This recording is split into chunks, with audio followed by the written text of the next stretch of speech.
Página de abertura.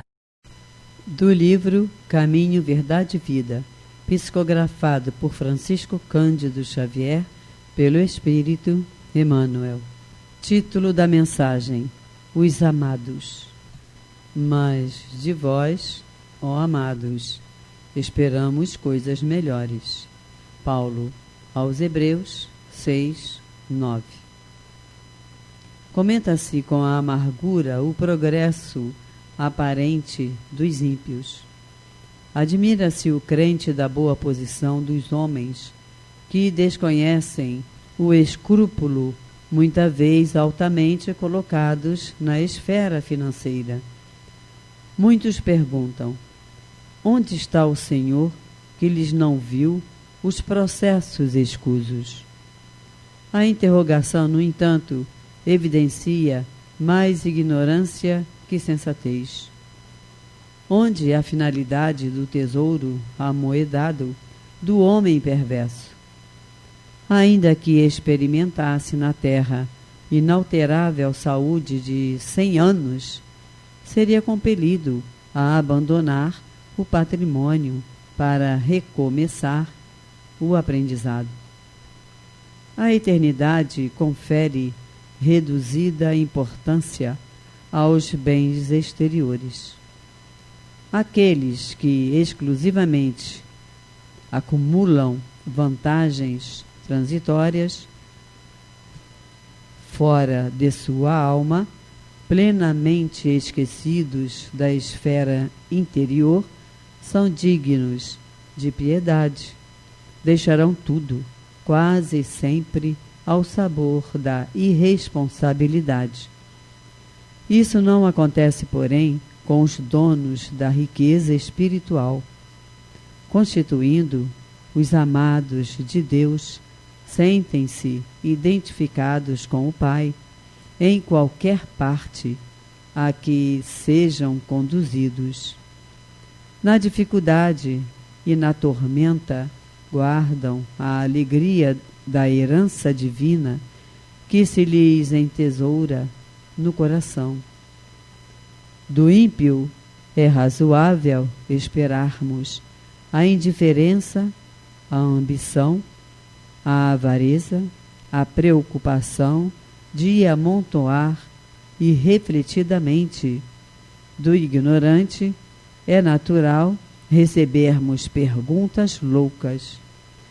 Entretanto, o apóstolo da gentilidade exclama com razão: mas de vós, ó amados, esperamos coisas melhores.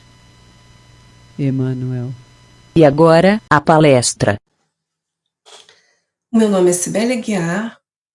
Nós vamos dar continuidade ao estudo sistematizado da doutrina espírita do Grupo Espírita Francisco de Assis, especificamente do Livro dos Médiuns, ou Guia dos Médiuns e dos Evocadores, o qual é estudado sempre às quartas-feiras, havendo ainda o estudo do Evangelho segundo o Espiritismo aos domingos e o Livro dos Espíritos às sextas-feiras, disponíveis no canal do Jefa do YouTube. Os livros podem ser baixados gratuitamente no site da Federação Espírita Brasileira. O Livro dos Médiuns, como já foi dito nos estudos anteriores, trata do aspecto científico ou experimental do Espiritismo e foi editado na primeira quinzena de janeiro de 1861. Fruto da vasta experiência e de laboriosos estudos, através dele, Kardec procurou esclarecer todas as questões que se relacionam com a prática mediúnica. Assim, esta obra contém a explicação teórica de diversos fenômenos e as condições em que esses fenômenos se podem produzir, com especial atenção à parte concernente ao desenvolvimento e ao exercício da mediunidade. O codificador o dividiu em duas partes, contendo a primeira 4 capítulos, com notas preliminares relativas à doutrina, e na segunda parte, com 32 capítulos, estudos referentes às manifestações espíritas, dedicando sua parte final às reuniões e às sociedades espíritas. Em seu conjunto, a segunda obra da codificação espírita nos apresenta um estudo acerca dos espíritos, dos médiuns, da faculdade mediúnica, do plano espiritual e das leis que regem as suas relações com o plano físico. Estamos na primeira parte, que trata das noções preliminares. Capítulo 3, do método. Os estudos anteriores estão disponíveis no YouTube. Estudaremos hoje os itens 18 a 21. No item 18, Kardec valoriza o desejo natural dos adeptos do Espiritismo de divulgá-lo, e desta forma aumentar o número de seguidores. Visando facilitar essa tarefa, propõe examinar o caminho mais seguro para se atingir esse objetivo, a fim de nos poupar inúteis esforços. Kardec sugere, então, que, considerando que o Espiritismo é ciência e filosofia, deve quem desejar seriamente conhecê-lo, como primeira condição, dispor-se a um estudo sério e persuadir-se de que ele não pode, como nenhuma outra ciência, ser aprendido com brincadeira. Acrescenta que o Espiritismo entende todas as questões que interessam à humanidade, tem imenso campo, destacando que o que principalmente convém é encará-lo pelas suas consequências. Formar a base, ou seja, a crença nos espíritos. Mas essa crença não basta para fazer de alguém um espírito esclarecido. Como a crença em Deus não é suficiente para fazer de quem quer que seja um teólogo. Desta forma, expõe que a melhor maneira será de se ministrar o ensino da doutrina espírita para levar com mais segurança a convicção, destacando que ensina todo aquele que procura persuadir a outro, seja pelo processo das explicações, seja pelo das experiências, para que o esforço produza frutos. Kardec então registra alguns conselhos para alcançar este nobre objetivo, os quais poderão igualmente aproveitar os que queiram instruir-se por si mesmos, de forma a chegar com mais segurança e presteza ao fim visado. No item 19, Kardec parte da premissa de que, para convencer, basta apresentar os fatos como a rigor é o caminho mais lógico. No entanto, a experiência mostra que nem sempre é o melhor caminho, pois que a cada passo se encontram pessoas que os mais patentes fatos absolutamente não convenceram. E a que se deve atribuir isto? É sobre o que o codificador passa a discorrer, esclarecendo que no Espiritismo a questão dos espíritos é secundária e consecutiva, não constitui o ponto de partida. Este precisamente o erro em que caem muitos adeptos, e que a miúde os leva a insucesso com certas pessoas, pois não sendo os espíritos senão as almas dos homens, o verdadeiro ponto de partida é a existência da alma. Ora, como pode o materialista admitir que fora do mundo material vivam seres, estando crente de que em si próprio tudo é matéria? Como pode crer exteriormente à sua pessoa haver espíritos quando não acredita ter um dentro de si? Será inútil acumular-lhe diante dos olhos as provas mais palpáveis. Contestará todas, porque não admite o princípio. Todo ensino metódico tem que partir do conhecido para o desconhecido. Ora, para o materialista, o conhecido é a matéria. Deve-se então partir da matéria, fazendo que ele a observe, de convencê-lo de que há nele alguma coisa que escapa às leis da matéria. Numa palavra, antes que o torneis espírita, cuidai de torná-lo espiritualista. Falar-lhe dos espíritos antes que esteja convencido de ter uma alma é começar por onde se deve acabar. Porquanto, não lhe será possível aceitar a conclusão sem que admita as premissas. Antes, pois, de tentarmos convencer o incrédulo, mesmo por meio dos fatos, cumpre-nos certifiquemos de que sua opinião relativamente à alma, isto é, cumpre verifiquemos se ele crê na existência da alma, na sua sobrevivência ao corpo e na sua individualidade após a morte. Se a resposta for negativa, falar-lhe dos espíritos seria perder tempo.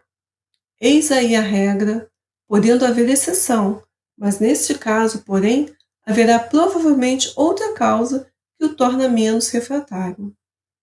No item 20, Kardec distingue os materialistas em duas classes. Os que o são por sistema, nestes não há dúvida, há negação absoluta, raciocinada a seu modo. O homem para eles é simples máquina, que funciona enquanto está montada, que se desarranja e que após a morte só resta a carcaça. Felizmente, são em número restrito e não formam escola abertamente confessada, destacando os deploráveis efeitos para a ordem social resultariam da disseminação de semelhante doutrina, o materialismo puro. Acrescentando que, quando disse que a dúvida cessa nos incrédulos diante de uma explicação racional, excetuou Kardec os materialistas extremados, os que negam a existência de qualquer força e de qualquer princípio inteligente fora da matéria. A maioria deles se obstina por orgulho na opinião que professa, entendendo que o amor próprio lhes impõe persistir nela. E persistem, não obstante todas as provas em contrário, porque não querem ficar debaixo. Com tal gente, nada há que fazer. Ninguém mesmo se deve deixar iludir pelo falso tom de sinceridade dos que dizem: "Fazei que eu veja e acreditarei". Outros são mais francos e dizem sem falsidade: "Ainda que eu visse, não acreditaria". No item 21, último do nosso estudo de hoje, Kardec trata da segunda classe de materialistas, que é muito mais numerosa do que a primeira, porque o verdadeiro materialismo é um sentimento antinatural. Compreende os que o são por indiferença, por falta de coisa melhor, pode-se dizer. Não são deliberadamente, e o que mais desejam é crer, porquanto a incerteza lhes é um tormento.